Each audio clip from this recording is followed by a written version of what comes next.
e de paz, que ao despertar de um novo homem nos induz. Te conclama, irmão, de última hora, a ingressar. Boa noite a todos. Tá dando para ouvir direitinho aí? Boa noite a todos os que nos acompanham pela internet.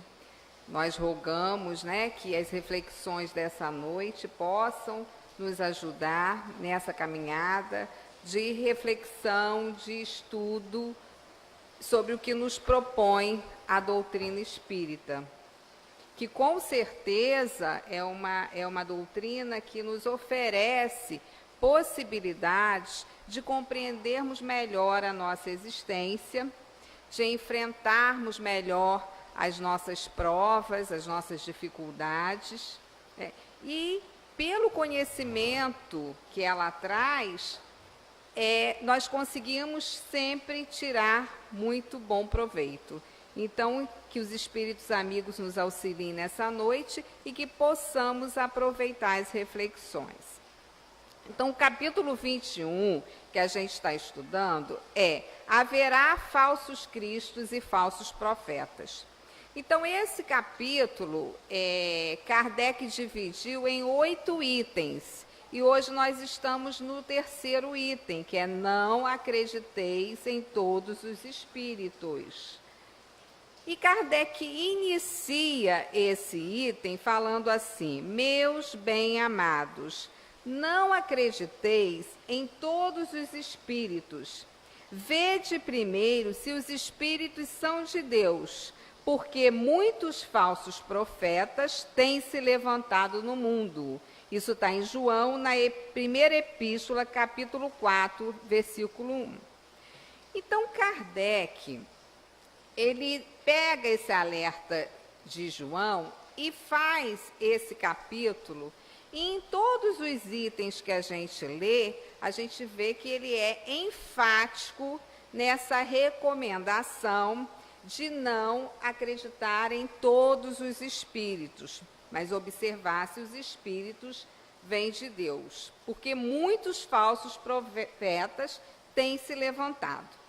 E ele tem essa preocupação nesse capítulo, ele tem essa preocupação no livro dos Espíritos, no capítulo 1 da segunda parte, quando ele vai falar dos Espíritos. Ele tem essa preocupação ainda maior no livro dos Médiuns, principalmente no capítulo 24, quando ele vai detalhando para a gente como que a gente pode se precaver das falsas mensagens que vêm dos espíritos.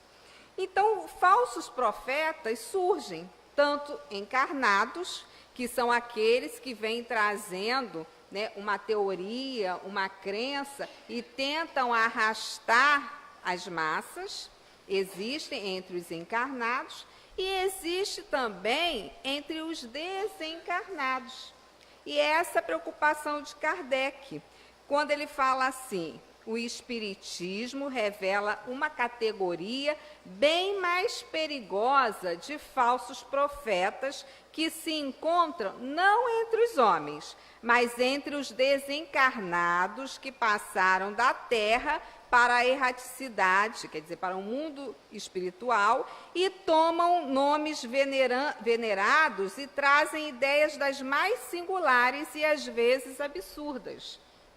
Então, os espíritos, muitas vezes, ao se comunicarem, eles tomam de nomes de pessoas que foram na Terra, pessoas valorosas e respeitáveis, para passarem a sua ideia, que muitas vezes não tem nada a ver com aquele espírito, não tem nada a ver com o ensinamento daquele espírito, e vem passar ideias equivocadas. E Kardec alerta que isso pode ser muito perigoso e trazer muitos problemas para a instituição. Então, para a gente entrar nesse assunto, a gente vai dar uma pincelada de como Allan Kardec, como que o espiritismo, né, chegou até Kardec. Como? Através de uns fenômenos, que na época ele não era Allan Kardec. O nome verdadeiro, Hippolyte Léon Denisard Rivail, um famoso professor, um famoso pedagogo na França, que tinha muitos livros relacionados à educação publicados. Era uma pessoa conhecida e era uma pessoa preocupada com o conhecimento. Por ter sido aluno de Pestalozzi, era uma mente brilhante, era muito inteligente, falava, além do francês, que era a sua língua materna, falava outras 5 línguas fluentemente e tinha um conhecimento ampliado, né, de física, de química, de aritmética, de fisiologia. Quer dizer, era um homem realmente que tinha conhecimento. Tá? Então, na época, por volta de 1850, rodava em todos os jornais na época o fenômeno das mesas girantes. As mesas nos salões que giravam, que levantavam, que batiam, que dançavam, que flutuavam e mais tarde que até respondiam perguntas através de uma batida, sim, 2 batidas, não, uma comunicação lá que conseguiram travar com essas mesas. Então isso era notícia.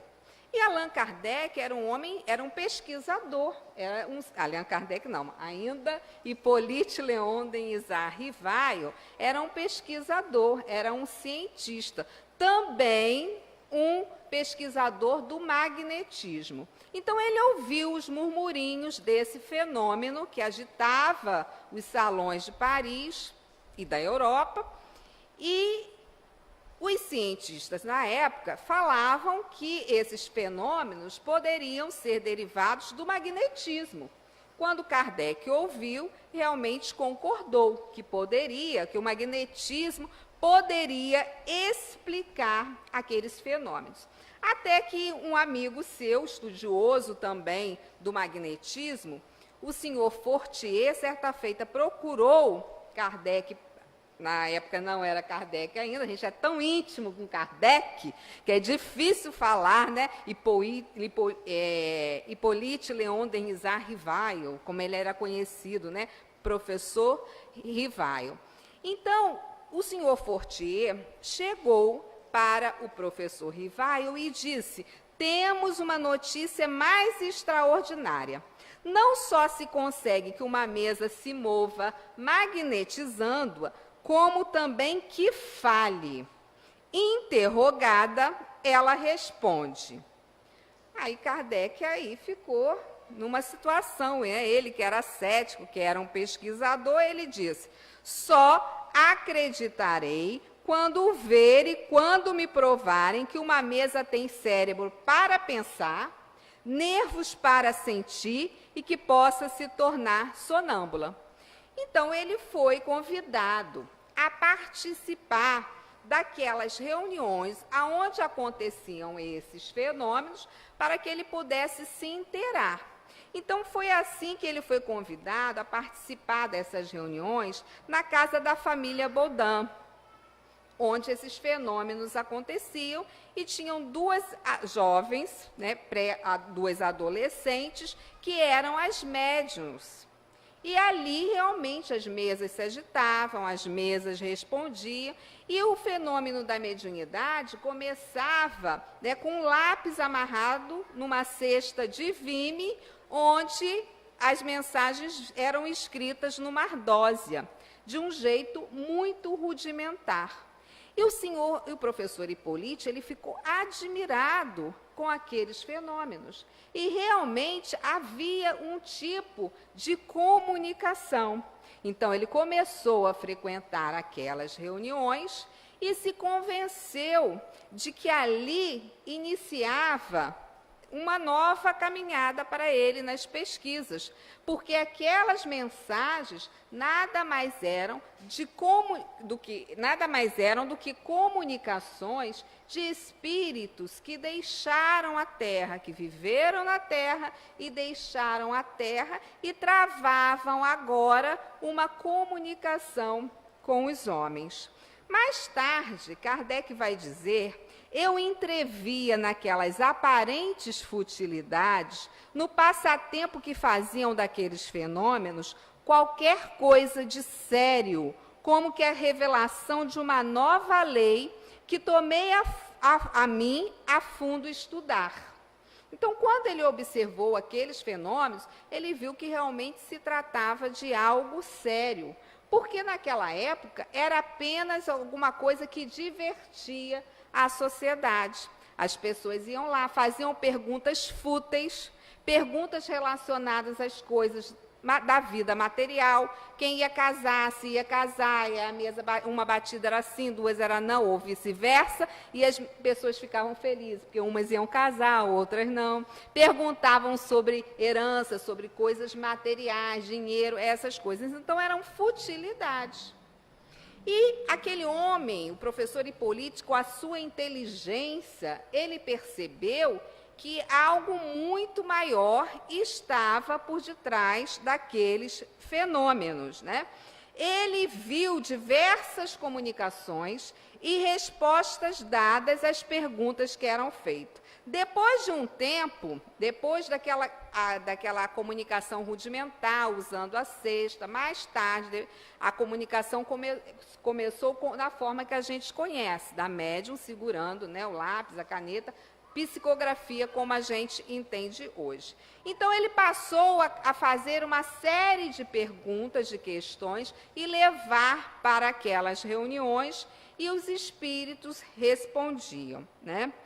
E durante uma reunião mediúnica na casa da família Baudin, em Paris, o espírito que se considerou, que se apresentou como espírito protetor daquele trabalho, que era o espírito Zéfiro, fez para o professor Hipólito uma colocação muito importante, que, na verdade, ele e o professor Hipólito, em outra existência, já haviam se conhecido, já haviam, né, travado conhecimento um com o outro, e que ele, na época, naquela reencarnação, ele se chamava Allan Kardec, né? Quando ele era, no tempo dos druidas, quando eles viviam na Gália. Então, nessa reencarnação anterior, ele se chamava Allan Kardec. E aí ele começou a receber dos espíritos a indicação de que ele estava tendo uma missão, né, de codificar uma nova revelação que chegaria, o Consolador prometido pelo Cristo, que seria a terceira revelação, a doutrina espírita. Então, foi assim que Kardec, levando perguntas, recebendo respostas que vinham primeiramente dessas duas médiuns, depois foi se ampliando para outros médiuns, ele conseguiu usar o seu método de análise, de comparação, né, examinando, experimentando, fez várias experiências onde a fraude ficava totalmente descartada, as ideias de fraude, e ele cada vez tendo mais certeza daqueles fenômenos. Assim, em 1857, ele conseguiu catalogar o livro dos Espíritos, naquela época, com 501 questões. Hoje, depois, mais tarde, ele foi ampliando isso. Nós temos 1.019 questões atualmente no Livro dos Espíritos.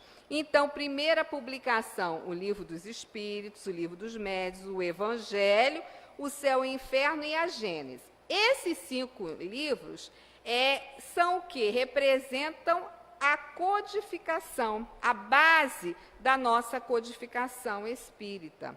Com todo um trabalho sério de observação, de experimentação, né? Um trabalho muito, porque Allan Kardec era um homem sério. era um homem bom, se preocupava com a educação, tinha essa preocupação em auxiliar aqueles que não tinham condição, oferecia cursos gratuitos antes, né, logo no início da sua trajetória como professor, oferecia cursos gratuitos. Ele queria ampliar o processo educacional na França. Então, era uma pessoa que tinha capacidade para esse novo empreendimento, esse novo desafio. E naquela época, Allan Kardec recebeu mensagens de diferentes médiuns, mensagens que vinham de diferentes lugares. Ele analisava, catalogava quais que eram semelhantes, quais que tinham realmente conteúdo, outras não tinham, e ele descartava. Isso é importante. Muitas mensagens foram descartadas porque não respondiam àquilo que ele perguntava, não tinham realmente profundidade. Então, ele conta muito isso nas revistas espíritas, né, que muitas mensagens foram descartadas. Então, vamos fazer uma analogia com a nossa realidade. Todos nós, habitantes de Cabo Frio, nós temos a mesma formação acadêmica? Todos nós? Não temos. Todos nós, habitantes de Cabo Frio, nós temos a mesma capacidade intelectual? A mesma? Não temos. Todos nós temos as mesmas habilidades artísticas? Não temos. Todos nós temos o mesmo nível ético-moral? Também não. Então, se em relação a nós que estamos encarnados, nós podemos concluir que nós estamos em diferentes situações, em diferentes condições intelectuais, morais e espirituais. Os espíritos também estão. Então, eu fiz aquela introdução para a gente entender, né, o processo, uma introdução rápida, mas que a gente já começa a entender por que mensagens foram descartadas por Allan Kardec, que resolveu adotar esse pseudônimo porque ele já era na França uma pessoa conhecida, que já tinha muitas obras publicadas no campo da pedagogia, da educação. Então, quando ele foi publicar o Livro dos Espíritos, ele pensou, não posso colocar o meu nome, porque agora se trata, né, de um novo conhecimento. Então, ele resolveu usar o pseudônimo de Allan Kardec. Então, Allan Kardec foi criterioso na análise das mensagens recebidas. Não era aquela coisa, se vem do Espírito, está tudo certo. Por quê? Porque nós já vimos que os espíritos desencarnados, como nós encarnados, estão em diferentes condições, não é isso? Então, vamos tirar aqui já uma primeira observação. A morte não muda a nossa condição moral, certo? Não é porque morreu que se tornou melhor. Se eu desencarnar, eu vou continuar com os mesmos sentimentos de agora. Se eu sou uma pessoa avarenta, eu deixo a vida física e continuo lá do outro lado avarenta. Se eu sou uma pessoa invejosa, ciumenta, eu continuo carregando essas minhas características. Se eu sou uma pessoa muito apegada às coisas materiais, eu continuo carregando essas minhas características. É isso que eu sou. Porque, às vezes, a gente ouve umas coisas engraçadas. A pessoa desencarna e parece que desencarnou, ela vai mudar. Né? Vai virar o quê? Anjo? Arcanjo? Como é que é? Não, nós continuamos a nossa trajetória num outro plano, mas continuamos a ser o que somos. Então, a primeira observação, a morte não muda a nossa condição moral. Segunda observação, também muito importante, os espíritos se comunicam através dos médiuns. E se os espíritos estão em diferentes condições morais, nem todas as mensagens que vêm dos espíritos representam a verdade. Certo? Por quê? Todos podem se comunicar. Podem se comunicar os bons, podem se comunicar os espíritos ainda equivocados, ignorantes. Todos podem se comunicar. Então, nem todas as mensagens podem ser consideradas a total realidade, a total verdade. Por isso, Kardec falava que tudo tinha que passar pelo crivo da razão. E a gente já vai dar um exemplo mais adiante, muito engraçado. Vocês vão gostar desse exemplo. Então, quando ele pegava as mensagens e separava, catalogava, ele via que umas tinham um conteúdo muito significativo, já elevado. Outras, apesar de usar, às vezes, palavras bonitas, rebuscadas, não tinham um conteúdo tão elevado. Ainda estava presos a coisas da vida material. Então, tudo isso ele conseguia separar e analisar. E aí é muito interessante, porque lá no Livro dos Espíritos, na segunda parte, no capítulo 1, ele vem fazer para que a gente entenda bem essas diversidades das mensagens, ele vai montar uma escala espírita. Essa escala, ela não tem nada de absoluto. Kardec era um didático, um professor. Então, ele criou uma escala mostrando as etapas das condições espirituais dos espíritos, partindo das mensagens que ele recebia, que ele analisava. Então, ele dividiu os espíritos em 3 ordens. Vamos pensar numa montanha. Lá embaixo, os espíritos de terceira ordem são os espíritos imperfeitos. O que quer dizer isso? Ainda estão muito materializados. A vida material ainda predomina, ainda há ignorância em relação às coisas espirituais. Por isso, ainda há uma propensão ao mal, porque são espíritos imperfeitos. Depois, numa segunda ordem, subindo essa montanha, ele classifica a segunda ordem como a ordem dos bons espíritos. Quer dizer, já há uma predominância do bem. Já há uma predominância do espírito sobre a matéria. E numa terceira ordem, a ordem dos espíritos puros. Olha a montanha, nós vamos escalando até alcançarmos esse topo da montanha. Todos nós vamos alcançar essa condição de espíritos puros. O que significa isso? Onde vai haver uma supremacia da nossa realidade espiritual.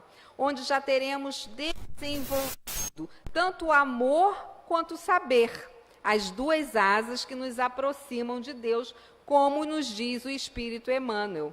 2 asas nos aproximarão de Deus, a asa do amor e a asa da sabedoria. Então, quando alcançarmos esse topo da montanha, na condição de espíritos puros, teremos realmente a nossa evolução completa.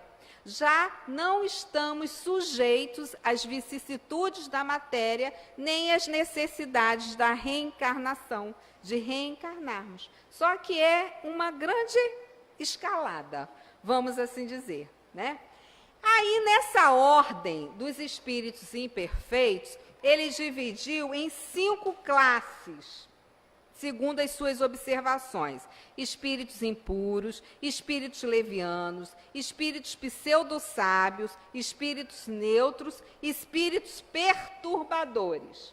Os perturbadores, coitados, eles podem fazer parte das outras classes também. São espíritos que podem estar fazendo parte. Isso aí não é nada fechado, Ele quis fazer uma classificação mais didática. Aí, na segunda ordem dos espíritos perfeitos, ele colocou Na quinta classe, espíritos benevolentes, espíritos prudentes ou sábios, espíritos de sabedoria, e na segunda classe, espíritos superiores. E na primeira classe, única, espíritos puros. Então, essa foi uma classificação que Kardec fez, que a gente encontra lá no Livro dos Espíritos. Então, a conclusão que ele chega e nos passa é que nem todos os espíritos, que na verdade foram a alma dos homens que caminharam pela terra, eles tinham a soberana sabedoria e a soberana ciência, né? E aí o Evangelho vem nos dizer assim: reconhece-se a qualidade da árvore pelos frutos. Uma árvore má não pode produzir bons frutos. Julgam-se os espíritos pela qualidade de suas obras, como uma árvore pela qualidade dos seus frutos. Aí a gente pode pensar, mas como é que a gente vai julgar a mensagem dos espíritos se eles já deixaram a vida material? Como é que a gente vai fazer essa análise? Observando o conteúdo, né? Esse conteúdo ainda está muito preso à materialidade, muito preso às preocupações terrenas, ou já é um conteúdo mais elevado? Tudo isso ele se preocupava. Então, ele diz nesse capítulo do Evangelho que o Espiritismo oferece os meios de experimentá-los, indicando as características pelas quais se reconhece os bons espíritos, características sempre morais e jamais materiais, o que eu falei antes. Né? Se o espírito, a fala dele ainda está presa às coisas materiais, aos desejos materiais, então aí a gente já tem um indício que não é um espírito tão elevado, que ainda é um espírito que está preso às necessidades da terra, né? Então a gente precisa analisar o quê? As palavras, e não se impressionar com palavras rebuscadas, porque às vezes pode haver uma mensagem que vem uma palavra tão rebuscada que a gente tem que ir no dicionário. E quando se vai ver o conteúdo daquilo, na verdade não está dizendo nada demais, né? Então, as palavras, as preocupações, as intenções, porque os espíritos que já alcançaram um conhecimento, uma escalada maior, eles não vão estar preocupados com coisas corriqueiras. Não são espíritos que demonstram o quê? Tranquilidade, né? Que não vão dar maus conselhos, que não vão se mostrar revoltados, jamais, não é isso? Então, um momento inesquecível para a gente lembrar, gosto muito disso, é aquele que Chico relata. Chico Xavier, ele conta os primeiros contatos que ele teve com seu mentor espiritual, que é o Emmanuel. Então, Emmanuel, logo de início, preveniu que pretendia trabalhar com ele, né, como seu mentor espiritual, por muito tempo, mas que deveria, acima de tudo, Chico procurar os ensinamentos de Jesus e as lições do Espiritismo através da codificação de Allan Kardec. E mais, se um dia Emmanuel aconselhasse algo que não estivesse de acordo com as palavras de Jesus e com os ensinos da codificação, né, que foram codificados por Allan Kardec, que Chico permanecesse com quem? Com Jesus e com Kardec, procurando esquecê-lo, né? Então, aí, Emmanuel já passa um roteiro seguro para Chico, que ele não deveria se desviar jamais dos ensinamentos de Jesus e daquilo que vinha proposto no Pentateuco, né, espírita, nos 5 livros que representam a codificação espírita. Então, essa é uma linha de segurança para o trabalho doutrinário. A difusão do Consolador nas casas espíritas, nas palestras, nos livros, nas publicações, nos meios de comunicação, nos cursos, em qualquer evento, não pode perder de vista o quê? Os ensinamentos de Jesus e a base, né, do Pentateuco que representa as 5 obras que foram codificadas por Kardec. Vale muito a pena lembrar que essas obras foram codificadas, organizadas. Não são obras de Kardec, mas são obras dos espíritos. Ele apenas teve na Terra aquele trabalho, né, de separar, de analisar, de experimentar, de codificar, de escrever, porque ele faz muitos complementos no livro, nota de Kardec. Quer dizer, ele analisa mensagens, ele esclarece, complementa muitas vezes. Então, ele teve o seu trabalho. Mas a mensagem da terceira revelação é a mensagem dos espíritos. Isso, às vezes, é muito confundido. Então, a gente não pode se afastar desse roteiro. Jesus e os ensinos que Kardec codificou. Por quê? Porque se a gente afasta desse roteiro, que é um roteiro seguro, muita coisa esquisita pode acontecer.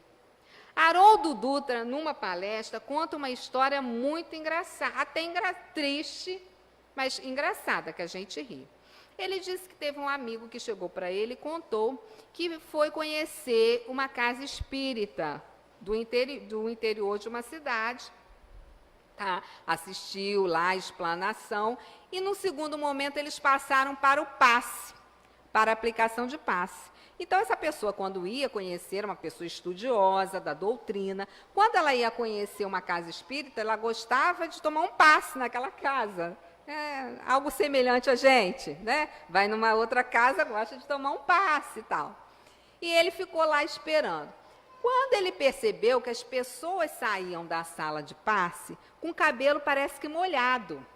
Todo mundo, ele percebeu, era homem, era mulher, era criança, parecia que colocava um óleo no cabelo da pessoa, molhava e brilhava.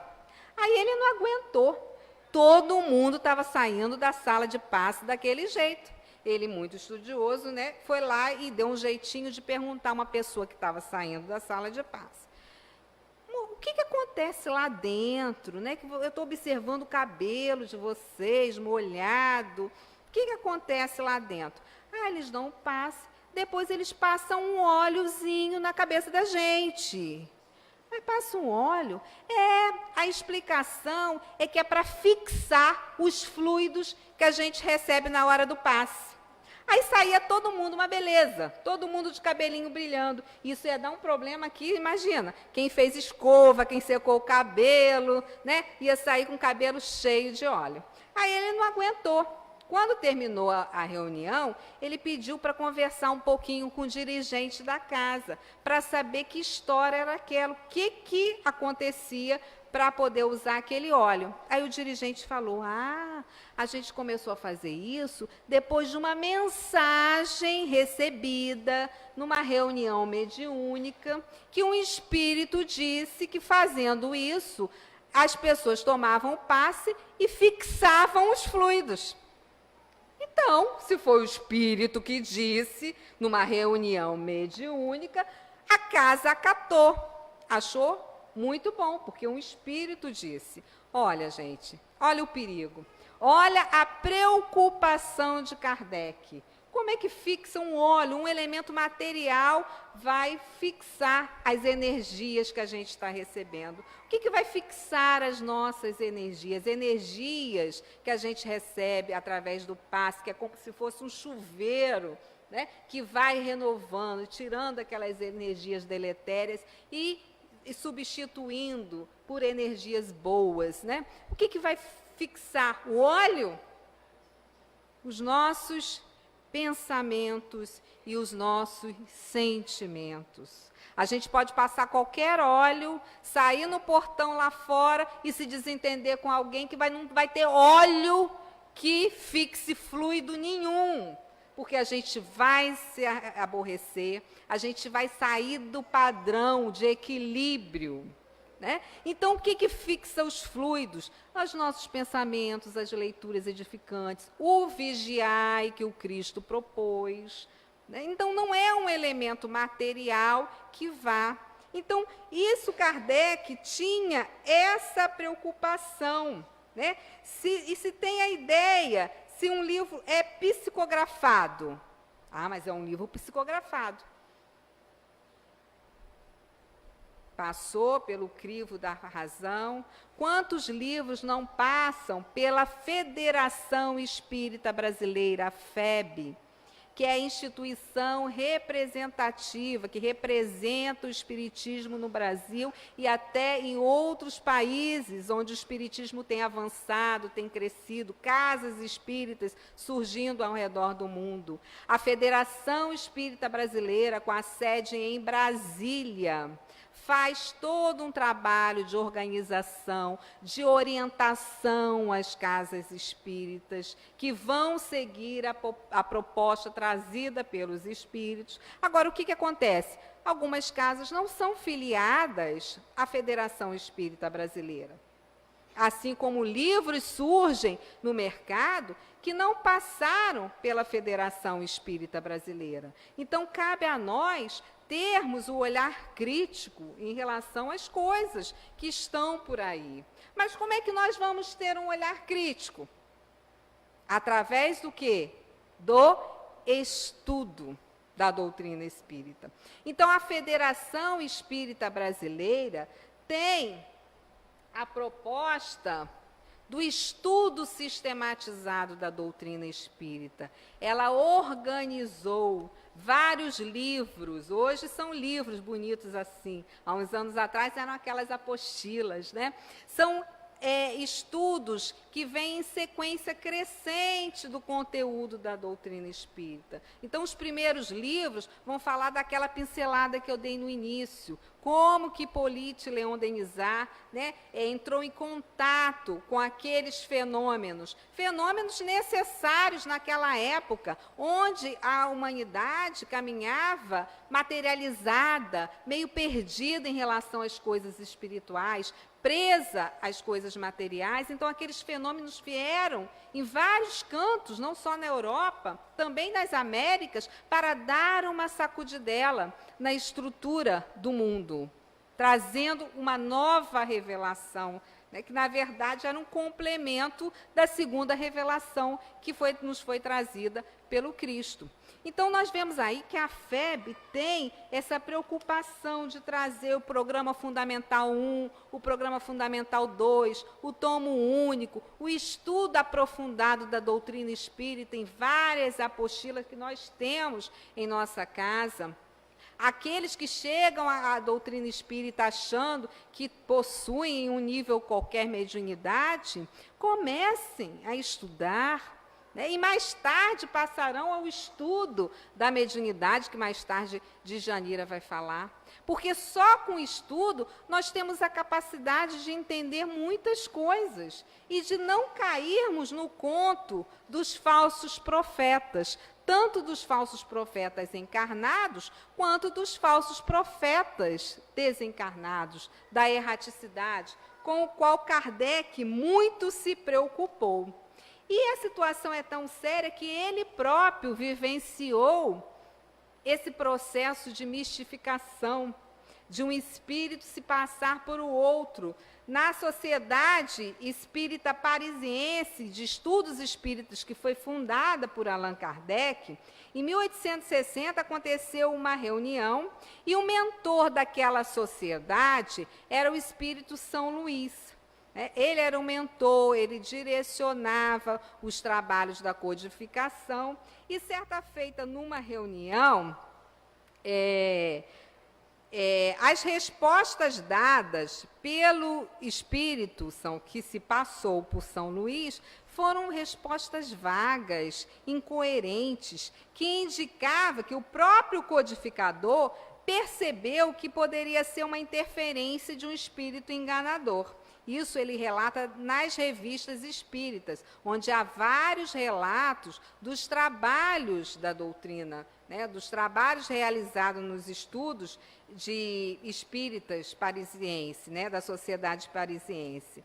Então, ele fica evidente para ele que foi um espírito enganador que se passou por São Luís. Então, numa sessão seguinte, ele perguntou por que São Luís o deixara na semana anterior que falasse em seu nome um espírito mistificador, quer dizer, que estava se passando por São Luís, mas que não era São Luís. Então, São Luís estava presente, sim, na reunião, mas não quis falar, informou um dos espíritos presentes. E Kardec era muito lúcido e muito enfático. Mas por que São Luís não quis falar?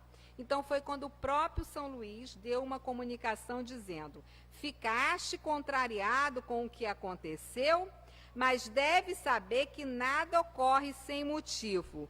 Por vezes, há coisas cujo objetivo não compreendeis, e que à primeira vista parecem mais, porque sois muito impacientes, mas cuja sabedoria mais tarde reconheceis. Fica, pois, tranquilo, e não te inquietes por nada. Nós sabemos distinguir o que são sinceros e velamos por ele. Na continuidade daquele diálogo, o codificador perguntou por que é que, apelando para bons espíritos e pedindo o afastamento dos impostores, mesmo assim o pedido às vezes não é atendido. E São Luís explicou: é atendido, não duvides, mas tenha certeza de que o apelo vinha do fundo do coração de todos os assistentes, ou que não haja alguém que, por um pensamento pouco caridoso e malévolo, se não pelo desejo, atraía para o meio de vós os maus espíritos? Concluindo o esclarecimento, São Luís revelou, então, a Kardec algo que jamais Kardec tinha pensado, imaginou que pudesse acontecer ali naquela reunião tão séria, né? Mas com um sorriso, ele observou que, às vezes, ele observava nos encarnados um sorriso de sarcasmo que podia ser visto por eles, os espíritos, né, na intimidade daquelas reuniões. Então, que espíritos pensais que tragam essas pessoas? Indagou o mentor espiritual. Espíritos que, como elas, riem das coisas mais sagradas. Revista Espírita de 1860. A mistificação ocorrida naquela sessão visava, portanto, chamar a atenção do codificador para a sintonia, a importância da sintonia numa reunião mediúnica. Ainda tem isso, né? Que uma reunião mediúnica é uma reunião séria. Será que todos ali estão com os mesmos propósitos e os mesmos objetivos? Porque se alguém, né, não estiver, que estiver com outros pensamentos e outros propósitos, ela vai o quê? Atrair esses espíritos mistificadores, zombeteiros, né, que vão se aproveitar daquela situação. Daí, meus irmãos, são muitas coisas, muitos conteúdos, né, que a gente precisa se apropriar, estudar, para que a gente não se iluda em relação às coisas dos espirituais, né? Então, aqui nós temos a mensagem de Paulo que nós não podemos esquecer. Não desprezeis as profecias, analisai tudo, retém o que for bom.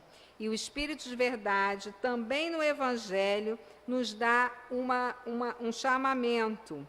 Espíritas, amai-vos. Este o primeiro ensinamento. Instruí-vos, este o segundo. Quer dizer, o Espírito de Verdade, que foi aquele que também trabalhou ajudando na codificação, ele chama a atenção para a necessidade da busca do conhecimento. E aí nós lembramos do Cristo. Conhecereis a verdade e a verdade vos libertará. Se a gente não tem o conhecimento, a gente, às vezes, tudo que vier, não, veio dos espíritos, a gente não tem condição de analisar, de refletir sobre aquilo ali.